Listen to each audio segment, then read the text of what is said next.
Amazing recording and a major hit for so many blues singers. But here in the instrumental presentation by a Count Basie-less small group out of the orchestra, the Kansas City Five, a record date best known to 78 collectors on the Commodore label, and indeed it still is on that label, but a record date that sometimes stays in the background, and it really shouldn't. Lester Young played clarinet on the Kansas City 6 date, but those KC5 sides are delights as well, with Buck Clayton on trumpet, Joe Jones on drums, Walter Page on bass. Featured on electric guitar, the gentleman who has joined us here in the studios, Eddie Durham, composer, arranger, backbone of the big bands of Lunsford, Moten, and Count Basie, and of course the original electric guitarist. And alongside him, while he played electric guitar, playing the more familiar at that point in time acoustic, guitarist and gentleman of sound that he respects so much, Freddie Green. And of course, Freddie Green died just a few hours ago. I remember with a great deal of respect for Eddie Durham, but a great deal of sadness that there was a time a few years ago, just less than 3, when Count Basie had just passed away, and people were talking about him because it was a major news story, Count Basie's death.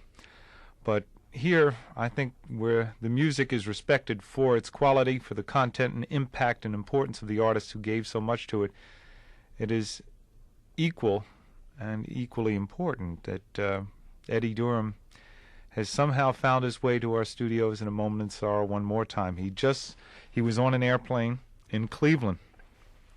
He called from the airport to his daughter's home, and Marcia relayed the message, the sad news, and all of a sudden we're visited again by Eddie Durham. We were visited by Eddie recently for the happy occasion of his 80th birthday, and now on this sad time where Freddie Green is no longer with us, but survives through the music and the impact, the message. There aren't that many guitar players left who can play the message as Freddie Green did. But I guess the rhythm guitar is making something of a comeback, Eddie Durham. What do you think of that as perhaps a positive note to sound at this time? Well, most of the band leaders I talk to now are young guys like that. They want to bring back the rhythm guitar more. Everything is solo, and they need more rhythm guitar. See, that's what they really is in the air now. They're trying to bring back rhythm guitars.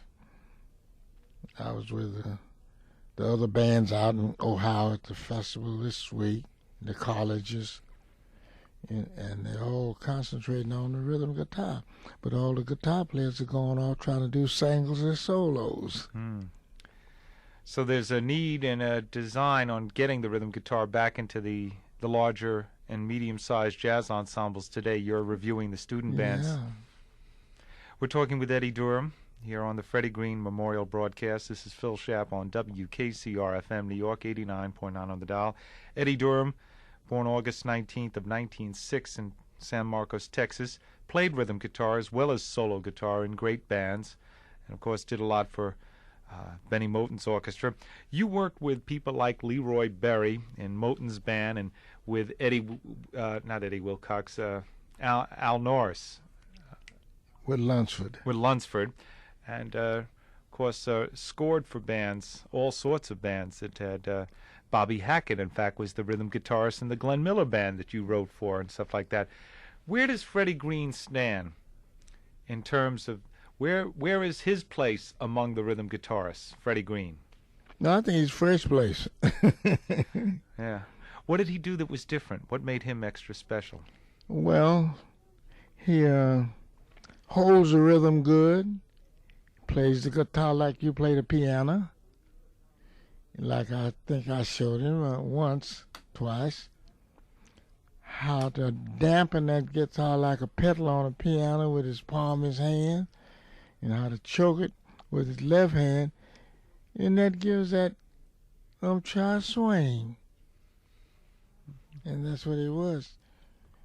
And when they all get into that, then the rhythm guitar be more effective. Like Chuck Fold, he knows a little of that now. He's playing it that way. And Bill Wetzel, he wants to. You mean Chris Flory? Chris Flory, you mean, and Bill Wetzel? Yeah, the boy was with Scott Hamilton. Chris Flory, not Chuck Fold. Chuck Fold's a great stride pianist. Chris Flory, yeah. So that's what it is. They really want it, because I was out with a lot of giants yesterday night, two big bands in Cleveland, and that's what the musicians discuss.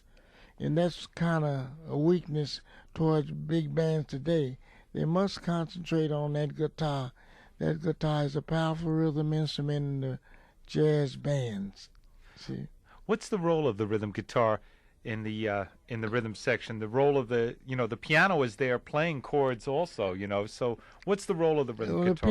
The pianos don't chord anymore. They variate otherwise, and your rhythm's tore up. But if the piano chord and the guitar chords, that's two different instruments with strings that play together. Mm-hmm. And that's how Basie's band got that rhythm. And Basie? Some of the other big bands back. Basie and Green playing together. Yeah. And Basie, because he laid down a lot, because he had Big Page there who played just like a guitar. Rhythm like a guitar. And that's what's kind of missing in some of the bands today. Mm-hmm. We're talking with Eddie Durham about the rhythm guitar and Freddie Green's place as the preeminent rhythm guitarist in jazz history. Phil Schaap here, and I'm pleased to say Eddie Durham is very much with us in the studios. Tell me something. You're saying today they really don't know, but they do need it.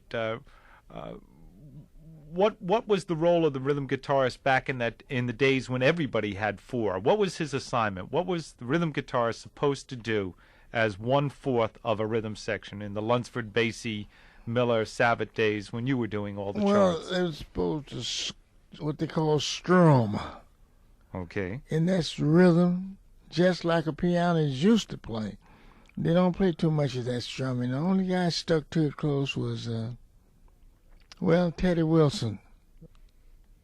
he could leave his piano roll with his style and play that strum, and that holds a beat.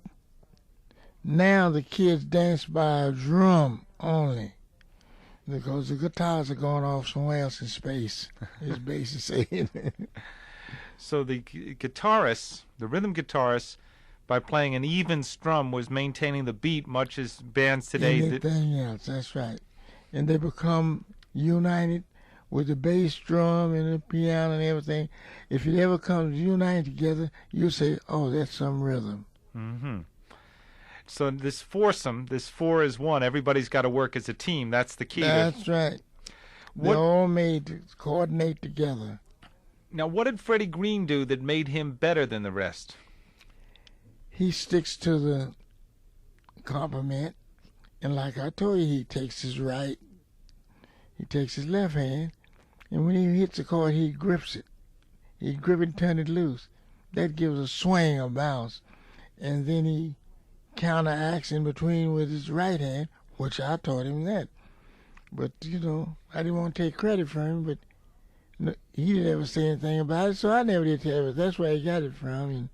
And he used the palm of his hand on his right hand to dampen it, make it like a damper, like a pedal.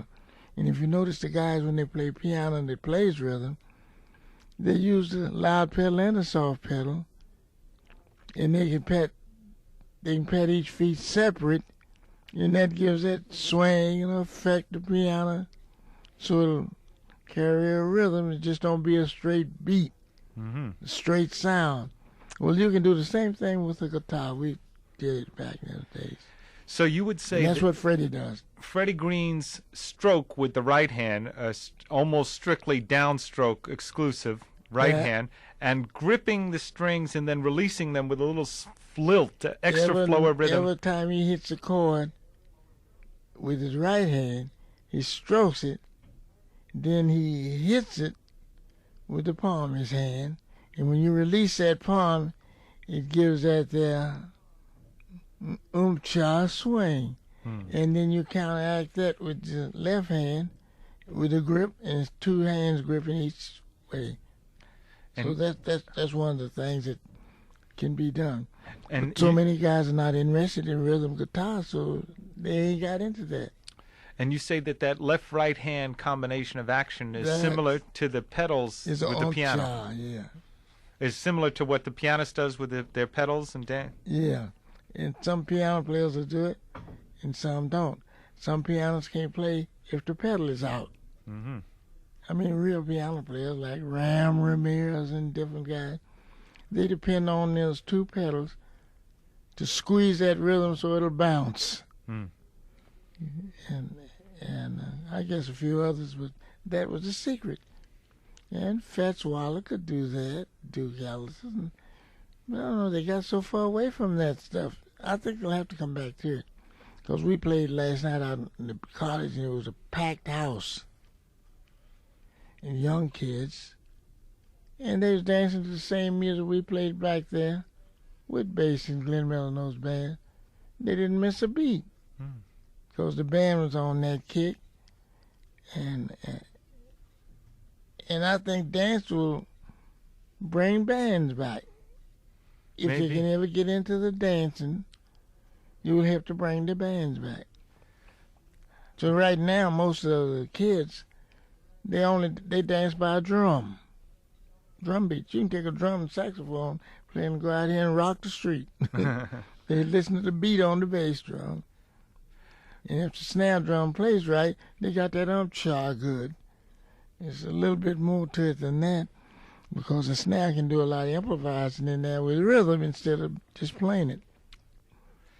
Eventually, the bass in the rhythm section, in the 3-piece rhythm section, piano, bass, and drums, the bass, by its even stroke, provides the role that you think is more appropriate for the rhythm guitar, or something that the rhythm guitar should be there to join in with. Because you can play the bass drum without the guitar. The drum is the lead instrument of a band for rhythm. See, you have a melody leader, which they use a saxophone, an alto, trumpet. Then you have a rhythm leader, and that comes in that. And you mix that all together, You got a train running down the track. And the smoothest running and most powerful locomotive in the train's rhythm section you felt was the bassy rhythm section. Yeah, because they went under training. I would take Freddie Green, Walter Page, because basically he got neglected some because he just like to sit and listen. But I could take Joe Jones on his drums, and with his I should say his umchild deal and all that stuff he did with the bass drum and snare. And the fresh thing, because Cozy Cole did it, and Gene Cooper and those fellas, they tune their drum. You must tune a drum. And I would go down to the hall and rehearse the rhythm section. Meet me today, and I want to rehearse this rhythm section. And the way I rehearsed it, I lay down on the floor and put my ear, just like you do your muffs, right to the floor. And say, now, if you tune the drum right, you will hear that bass drum in that drum if they hit together. See? Now the complement part is up in the snare drum. See? Mm-hmm. And that's what it was did, Phil. And you listen to the rhythm, and you don't care where you're on carpet, you'll hear that bass drum note, that fiddle bass note in the bass drum. And if you don't, then they ain't coordinating it together. We did that with Basie. And all you gotta do is do it a few times and give them an idea, and they'll learn to do that. Mm-hmm. So the rhythm means everything in a band. We're talking with Eddie Durham about Freddie Green and the importance of rhythm sections, a 4-member team to add up to one, bass, drums, rhythm guitar, and piano, and the impact that the special foursome that was the All-American Rhythm section of Count Basie's had on jazz. Eddie Durham, of course, was the musical force writing the scores, the tunes, and running much of the rehearsal in the Count Basie Orchestra of 37 and 38. So he got to work with that team, and indeed is unlike any other member of the Basie band in that he played the same instrument Freddie Green played, the guitar, and indeed some of the right-hand method of Freddie Green's playing was from instruction Eddie Durham was able to bestow on a young Freddie Green. Freddie Green died at the age of 75 late last night or perhaps early this morning, and this is a tribute to him, a Freddie Green memorial broadcast on WKCR FM New York. I got to ask you, Eddie, did you know Freddie Green before Basie, before the Basie band? Had you met him before? No, only when he came to the band. And you, of course, did you know fiddler Claude Williams? Oh, yeah, I knew him before he come to the Basie band, played with him. Mm-hmm.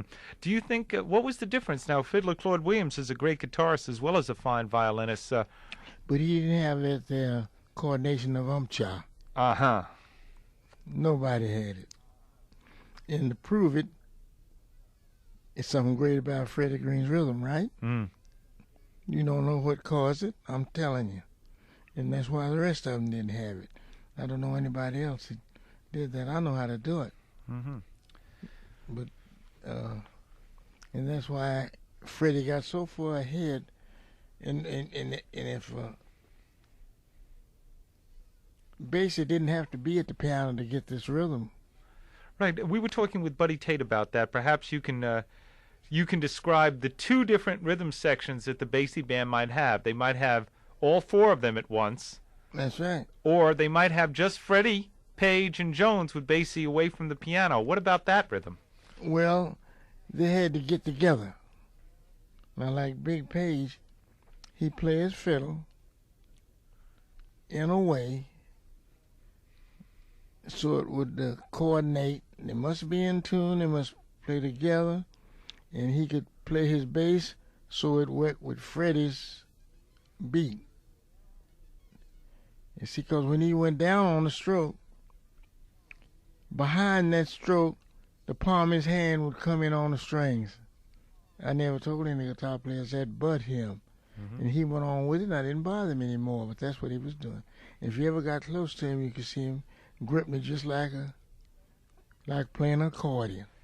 Was that is that another way of explaining the so-called high action that Freddie Green used on guitar that other guitarists can't really play his instrument today? Well, they could. They just don't know about it. They don't know about it. Well, you got to have a vice-like grip to really. They just start stroking. But Bill Wetzel's pretty close because he gets close enough to try to watch me. He say, but I still can't see what you're doing. And he was funny, and I didn't play that much, see. Uh-huh. But that's the way it was because he was considered a rhythm man, you know.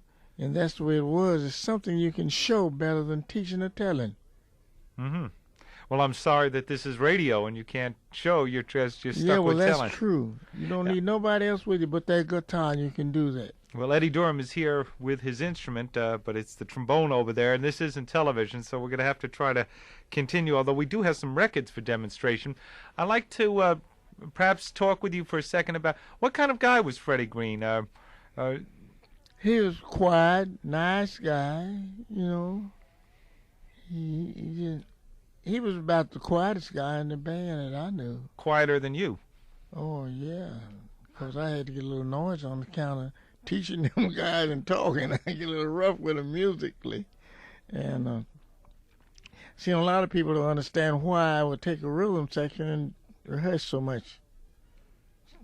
Just take the full rhythm and go to any big auditorium, any place, and let them play, and you put your ear on, lay down on the floor and put your ear right against the floor. And if that bass fiddle, if that drum is tuned right, you can tune that fiddle, which all the guys tune it back in those days, you know. Mm-hmm. And today, the drummers don't know a drum got to be tuned. They don't even know what to put the pegs on, you know, the rods on there. That's to tune the drum. And you tune it to a certain note. Now, when you play something else, it's sound in that drum. And if you lay down on the floor, you can hear the bass drum. You can hear the bass right in that. You can hear the note from the bass fiddle right in that drum. Now, have you ever done that? Only under your direction. Yeah. With Joe well, that's Jones, true, but the guys don't want to try it. You know why? Joe tuned up every night. They think I'm crazy. But still, yet I produced it. When you talked with Freddie Green, we're speaking with Eddie Durham. When you talked with Freddie Green, what were your conversations about? You say a lot of people say, well, why do you rehearse the rhythm section so much? Did Freddie Green ask you that question, or did he fall in with you? Well, you see, back in those days, and all along with all the bands I was with, they don't ask you any questions. They just do what you say and don't ask you why. Mm-hmm. Yeah. So, but he does it. And I called him. I said, "Why'd you do it?" Well, he said, "Well, he got it from the beginning over there, you know." And he picked up on it fast, and I didn't have to go to a lot of houses for him. He learned how to grasp that rhythm, and it was somebody else learned that from me, and I don't remember who it was. But they didn't get a good band to play with or nothing. Did you and Eddie Durham, did you and Freddie Green, excuse me, Eddie, did you discuss, did you sit around and play two guitars a lot? Did you do a little jamming on the side or show each other things? No, we didn't even rehearse. Mm-hmm. When we played Kansas City 6, we didn't rehearse nothing. Uh-huh. We didn't play no second takes. Yes, you did. The second time you did, you're right. Yeah, but I mean, we didn't say, play it over for us, or play it over for us. And then the guy said, well, we better get another take on that, you know? We didn't know why, because they played the same thing. But maybe the engineer saw weakness in one of them, where we didn't see it. Mm-hmm. They certainly are different. Everybody's solos are different. Yeah, well, they're going, I learned one thing I learned to play the same solo. Now, if a guy plays a hot solo, and when you play that, Luntz will say, can you play that same solo? Mm-hmm. Yeah. So Joe Thomas played the same solo. And before he could get into it, everybody's humming his solo he's going to play, and they liked that. They felt like they was playing it. If you play the same thing, he demanded from everybody except Willie Smith. Because he couldn't play the same thing over again. Some things he did. Eddie Durham remembering Jimmy Lunsford sort of insisting on some solos to be repeated as the years went along. We're talking, though, with Eddie Durham about the Basie years. How about now? Your electric guitar was really a hollow-bodied guitar, so you could play it without the amplifier. When you were riding on the bus with Freddie Green or any other time, I'm not speaking of the record date, the Kansas City 6 or the Kansas City 5 session. I'm just talking about just for your own kicks or amazement. Did you and him jam on guitars at all? No, we never did do any jamming. Uh-huh. How did he find out you could play guitar? Well, he come in the band. He knew I was a guitar player, and I explained to the band. I say, a number like Jumping to the Other Side, I said, you play 5 courses. And I said, if you play rhythm guitar, you generally make at least 4 strokes to a measure, 4 bars to 4 beats to the bar. And I say, and I took a pencil and counted up how many times I stroked down. I say, that's so many times. I'm not going to sit up and wear myself out. Get an electric guitar player. Get a guitar player. So they got Freddie. So he learned to love it. You know, all that playing. I guess I was lazy. I said, no, I don't do that. So I didn't. That's one of the reasons I wouldn't play electric guitar. Too much strumming with your arm. You wear your arm out like a pistol on a train. That's one of the reasons why you did play electric guitar, because that yeah, strum was and then taxing. I went to the solo work. Uh-huh. See, and when you play electric guitar, you can sustain. Instead of 4 beats, you can do 2, which you have on the last record you played. Right. You hear me hitting only 2 chords in the bar instead of 4. And Freddie's hitting 4. That's an organ effect, and the guys can play with that. It's easy to pronounce. Was Freddie making 4 strokes per bar? Oh, yeah, he made and you 4. were making 2. So that's sort of like a rhythm section even without Page There's and Joe. still some coordination there in chime. And Freddie, you see, and then again they call it choking it. Choke. When you hit it, choke it. And when you choke it, when you go back up to choke again, that's a bounce in the rhythm, which I didn't. And it's something you can't explain as well as you can do it. Mm-hmm. Well, we'll let the music do some explaining here a little bit.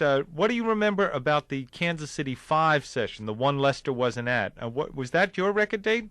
Yeah, all those was my record dates, but they put anybody's name. Well, nobody's name. Because there was no contracts. But all that was mine. But I had to I had to go by with what John Hammond wanted. Mm-hmm. And John Hammond would go by what Basie wanted. And John Hammond would say, no, Basie can't play in that with you. Because that's his rhythm section he got. So that's why Basie, because he wanted jam in there too. But if you listen to it, it doesn't sound like a jam session.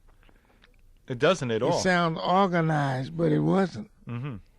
These guys just play like that. Well, let's listen to the other titles. This is a record date that precedes the legendary Kansas City 6 session. It is the Kansas City 5. We've already heard the Good Morning Blues from this date. It's just 1 horn. That's Buck Clayton on trumpet, although Eddie Durham playing electric guitar can serve at times, and does in fact, as a 2nd horn or a 4th member of the rhythm section. Freddie Green's rhythm guitar, Walter Page's bass, Joe Jones on drums, and Eddie again is on electric guitar. Eddie Durham here with us on a Freddie Green Memorial broadcast.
Feel now, the guitar wasn't in too good a condition, but I knew how to get around it. Now here's what's happening. Those are what you call inside chords on a guitar, which the guys don't bother with. They don't know about it. Now I got a number that I wrote that I was going to teach that, and I wrote an instructor for it, and I got it written out. It can be a magazine, but you got to learn how to play, and you kill your little finger, your lead finger. And I'm playing on the second, third, and fourth string, fifth sometimes. Most times the first string was out. You kill it as you go. That's a lot of secret stuff. Well, tell us some things about what you just heard in reliving the music that you made with Freddie Green. This is the Freddie Green Memorial broadcast here on WKCR-FM New York. Eddie Durham, who played electric guitar alongside of Freddie Green's rhythm guitar in the original Count Basie Orchestra, and on these legendary small group dates under the Kansas City heading, here the KC5, we heard I Know That You Know and Love Me or Leave Me, Buck Clayton's trumpet, Walter Page's bass, Joe Jones on drums, and Freddie and Eddie the guitars. Freddie Green and Eddie Durham. Eddie, anything in particular you want to point out? No, not in particular, but I was sorry I didn't get back to him in later years, which I saw him lately, you know. Now, when I went over to France with the Buck Clayton band, which was the Basie band, yeah, they put two monitors up in the back on Freddie Green up over my head and one on the other side, and he had one. And I come down and told him, say, I just found out that you carry a counter melody on your full string. He didn't know it. I didn't either till I heard him playing. I said, I'll take and show you carry a melody on that one string with the style of chords you playing. And I said, I'll get to you with it. And when he played rhythm, he always had a counter melody in those chords, which he had good on now. So that's one thing. Eddie Durham's talking about a tour of the Count Basie alumni. The Countsmen expanded to a big band form and under the direction of Buck Clayton that made a full tour, international tour, a few years ago. I believe it was, 1983 probably. This gave you an opportunity to play with Freddie Green for the first time in years. Yeah. And you're saying, did this thing you're talking about, this counter melody on the fourth string, is that something he had developed over the years, or did he have it back? Yeah, but he didn't know what he was doing. No, but you recognized it in '83. I only recognized it when I went over with Buck Clayton. Yeah, but he had done it back in the '30s. He'd been doing it all the time, but he said, I didn't know. I said, yeah, you carry a counter melody on your top string all the time, which a lot of guys don't do that. They switch around. But I said, I pick that out and kill the other string, and you got a song right there on that fourth string. And he listened to it, and the guys was all on the bus playing Tonk and everything, and I got over to that tape. It was a Kansas City 6, Mm-hmm. and I gave it to the bus driver and say, put this on. Don't play it till the band get in here. And Joe Newman and all those guys were playing cards, and the man put the record on, and finally quit playing and listened. And 5 minutes later, the guys done dropped the cards, and it was all up in the front. Listening to that Kansas City. Joe Newman said, I didn't know you played that kind of guitar. I didn't know you played that much. I said, because I quit. And it was funny that all the band quit playing, dropped everything, drinks and all, and come up there, and it's all right down in the front. And I got a picture of Joe Newman sitting there with his hands. And so that's when you can tell when a thing is interesting, and they don't know what was happening there.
His musical director, with barely his trombone and a lot of his electric guitar, and of course Lester Young and Buck Layton from his brass and reed section, actually reed and brass section.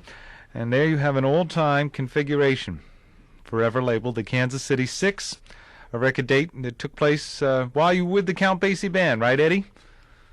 I guess. Yeah.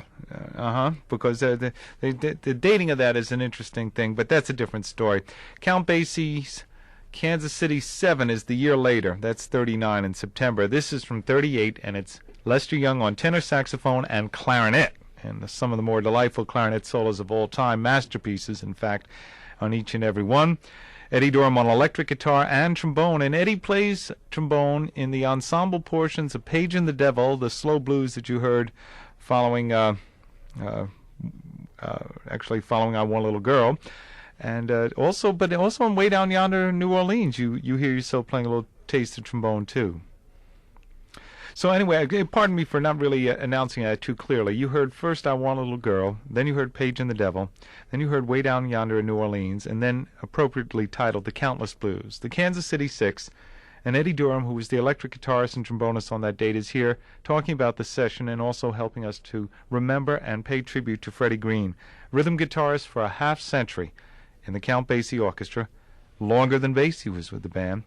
And Freddie Green is he's very much on our mind, very much with us, and very much a part of the tradition. But if you've just tuned in, Freddie Green, I'm sorry to say, died earlier today or late last night, and this is the Freddie Green Memorial broadcast. You know, Eddie, you were playing electric guitar on those sessions. Did you ever talk to Freddie Green about him playing electric guitar? Did he ever try your instrument? Do you ever remember him dabbling on electric guitar? Never touched it. And I never said anything because I knew the two was a combination together. But there was a combination on that record date. Of course, you went on to do other things. Do you think that Freddie Green stayed away from the electric guitar intentionally? He thought it was. What do you think? What do you think Freddie Green's opinion of the electric guitar, not your electric guitar, but the electric guitar was? Well, I know what he thought. He knew it was a certain thing in the acoustic guitar that you need for rhythm. Electric guitar is not a rhythm instrument, but they make it like that, but it's not good for that rhythm. Very few guys can play rhythm on electric guitar. And you know one that can do it? I can do it, but I never did do it. I didn't care to do it. There's a lot of tricks about that, which I won't go into. So he stuck with the electric guitar because acoustic guitar is the most important guitar in the world today, but the guys don't know that. Freddie Green stuck with acoustic guitar to remain a rhythm player. All the guys would like to play. They don't know how to play that now. How about solo work? Did you encourage Freddie Green to take solo work? No, he never did bother about doing any solo work. Do you think anybody asked him to, like Basie ever asked him to take a solo or anything like that? No, well, at that time wasn't many guys playing solo, and I was playing solo work, and when they see me, they eliminated it. They just leave that to me. That's what happened. Okay. And but Freddie had a lot going on that guitar. Somebody would have got with him to get it out of him, but he was so successful in Basie's band till he never did branch away to anything else. Yes, we did talk about that. And I asked Basie. He said, well, you can use him anytime I ain't playing. And I said, yeah, 'cause I want to work out something with him on a guitar that nobody's done or nobody's doing, be beneficial to the newcomers. He said, anytime you want to use him, say he's my left hand or something like that. Say, but whenever I'm playing. So one time Basie laid off with something, sick or something. He said, now's your chance. You got from now to such and such a date, 'cause I'm coming back to the band. So we blowed the time. I would have created more. See? You're talking about a period in the late 70s when you were thinking about getting another Kansas City Six thing together with Freddie Green. I spoke to Freddie and called him and thought I'd do it. And I didn't know anybody else. Due respect to all guitar players, I didn't know anybody else could fit and do what he was doing. He was already doing what I thought needed to be done. And if you notice, he is right. He is the popular man on that guitar. So it's got to be something where there's smoke, there's fire. Right. You spoke of what Freddie Green meant to Count Basie. Do you think he kept elements of the original rhythm section feel together for Basie for the whole 50 years? Yeah. Guitar, he made the guitar very important there. And Basie was just there. He helped because he didn't get in the way or nothing. And basically get up and walk on off and go on somewhere and get him a drink. And the rhythm section's still the same. So then Basie become to be a additional thing with the rhythm section. He wasn't in the rhythm section. He was an additional fella to it. And that's just the very way it was. We're talking with Eddie Durham about Freddie Green. here on the Freddie Green Memorial Broadcast, WKCR-FM New York. Phil Schaap with you, with Eddie. So let's see if we can isolate some of these points. First of all, according to Eddie Durham here today, Freddie Green was unsurpassed in terms of the rhythm section. Yeah. That what he did that surpassed the other rhythm guitarists was a right-left hand effect, some of which comes from Eddie's own guitar playing, which is similar to working the pedals for a pianist, and which help give a buoyancy, an buoyancy to the rhythm playing, and that's exact. That Freddie Green didn't really have much need for the electric guitar, and that according to Eddie Durham, the electric guitar is not for the rhythm playing, the acoustic guitar is for the rhythm playing, so naturally Freddie Green would be strictly an acoustic guitarist. That's right. And that Freddie Green really reveled in playing rhythm guitar. He didn't really want to become a soloist. No. Did you ever hear him solo? No, he didn't play nothing but rhythm, which was great. Al Norris, he wasn't a great guitar player, but he could cover the strings and he had a good stroke. But he fit in Lunceford's band because Jimmy Crawford was an umpire drummer, but he played drums. And he could carry that loud and soft pedal with his drums. Your snare drum with one pedal and the bass drum with another. You still got to coordinate them like that. And I saw some drummers do that way back perfect. Some of the old drummers like Sid Catholic and those guys. And they didn't get much opportunity. And so Freddie Green, I don't think he'll ever be another one. Not with the guitar. You might could train somebody. I tried with Larry Lucy a lot, but I didn't go that deep with him about that that he had pedals on his hands and like that. You could train him because he's a great guitar player, you know? Did you know that? Yes. But he could be trained to have steadier rhythm in his body than what he's got. He concentrate on the right chords and everything like that, but he doesn't comment too much on that straight rhythm, like running down the track. He doesn't do that too much.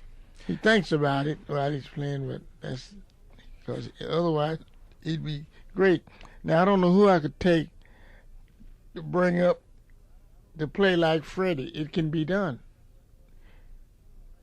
It can be done, but if a guy gets started off to playing solo work, he destroyed.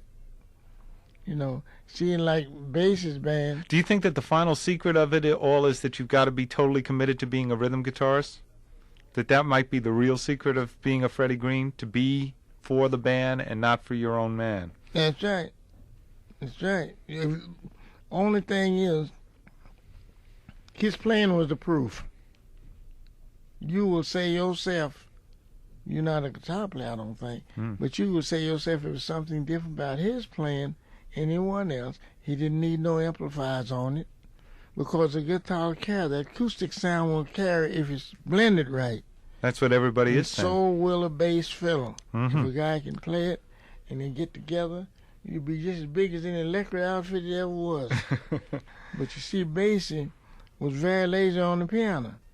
And by him being lazy, he didn't get in nobody's way to spoil it. And to prove it, he wasn't there at all on the Kansas City Six. Well, someone who's been here today for us is Eddie Durham. And there is one way that Freddie Green was a soloist. What do you recall? How did Freddie Green get involved with singing? A lot of people forget that Freddie Green sang on a record when you were on it. Well, in those days, people like Billie Holiday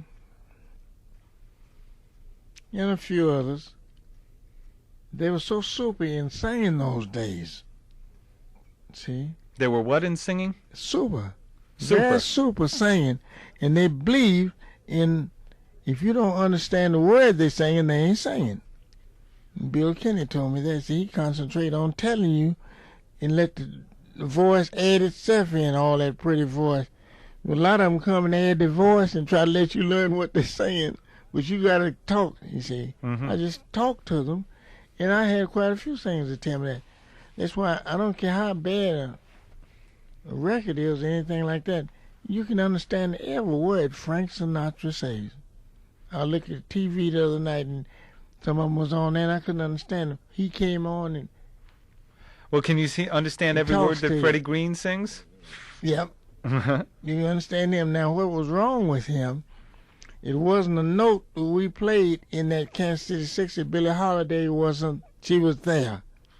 She was right there in the beginning, and she's sitting about a foot from the mic, right in it. And getting right in there like she's going, but you know, she didn't sing. So Freddie Green figured she's such a great singer, and all the rest of them, that people were afraid to really be singers. How can I be a singer when you got to be like this woman? Phil, she was so super, nobody never realized it. Billie Holiday.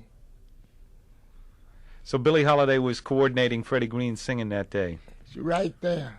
There was something of an item in the Basie band at that time, I guess. Yeah.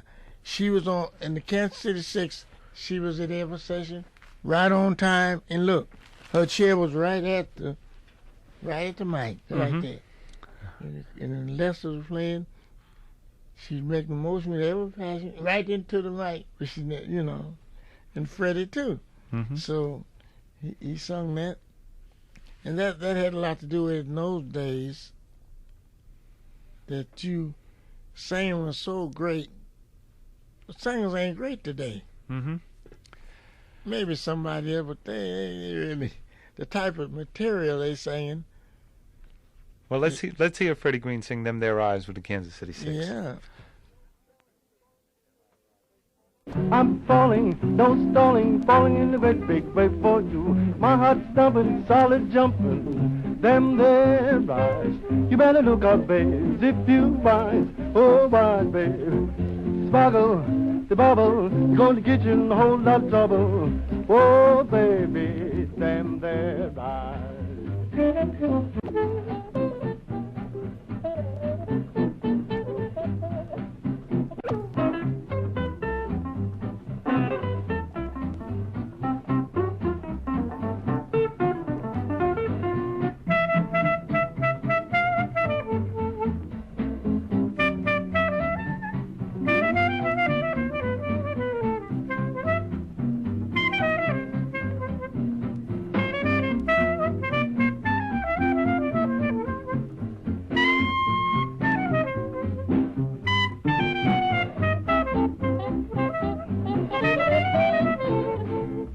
Unique entry in the Freddie Green discography, a vocal appearance on the Kansas City 6 session, and he was directed on that occasion by Billie Holiday, who was in the studio. In the studio with us is Eddie Durham, who remembers that facet of this fabulous recording.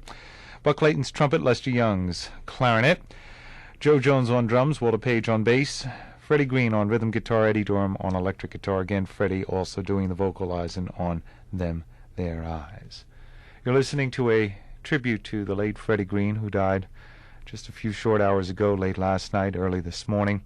This is a Freddie Green memorial broadcast on WKCR-FM New York, and so much has been added to it with a visit from one of his friends and the only other guitarist with the Basie band in 1937 and 38. After Fiddler Claude went, in comes Freddie Green, and then eventually the electric guitarist and the rhythm guitarist made these records, and they've gone around the world a number of times and will continue to send people and also spread a message of rhythm, of clarity, and of feelings and soul.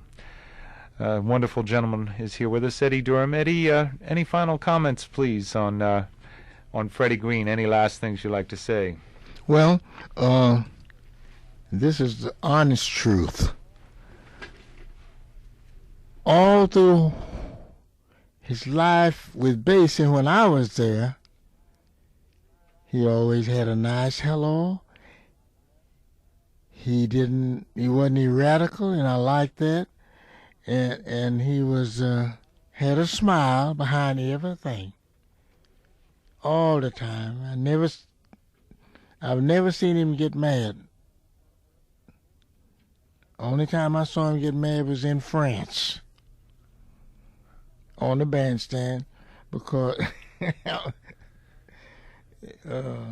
some of the guys in the band would carry on ridiculous, and he got mad about it. Because I tell you why, I wouldn't play solos on the trombone too much. Curtis Fuller was there and Mel Alonso. So Buck said, I'll tell you what I'll do, Eddie. Here, you pass out the music and give him what parts. So everywhere I saw a trombone solo, I'd give that part to one of the other guys. And finally, John Simmons from the paper come around and said, well, you're written up. And he said, you got to play something. I said, well, you know. So I did a bassy. So I'll say this about Freddie. And that's when he cut in, you know. And that's the only time I seen him get mad, because Buck wrote a lot of background behind. The last number was Dogging Around.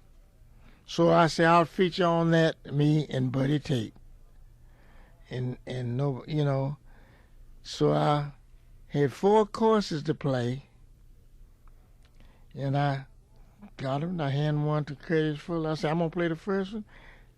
Whisper said, Curtis, now you play the next one. Merrill, you play the next one. And you get them to play the next one, but stay up. And I said, I'll get them to play the last one. So that went on over. So Freddie got mad because Buck had background behind them solos. And the guys hadn't heard me in a long time. They quit playing the background. All of a sudden kept looking at me. And Freddie got up and said, play that background you got mine right on the stage.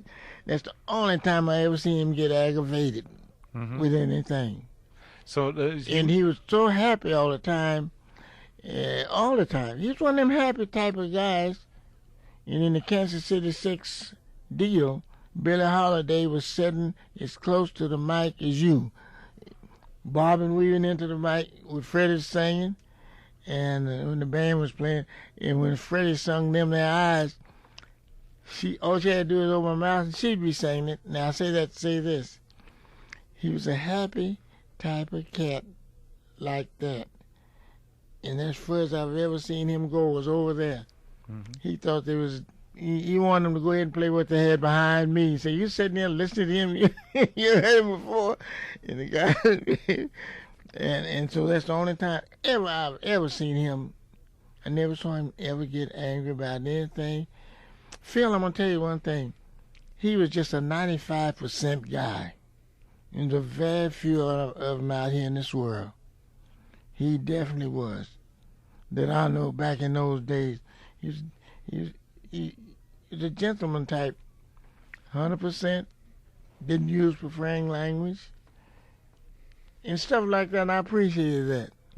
Because I had been in the Lunsford band where they had all professors, and then you wouldn't say nothing before Lunsford. So I saw him act like that. And Freddie acted the same way in basis, man. He was 100% gentleman. And always smiled, always had something pleasant to say. That was just natural to him, I think, because I never knowed him to get mad about nothing. Never in that band.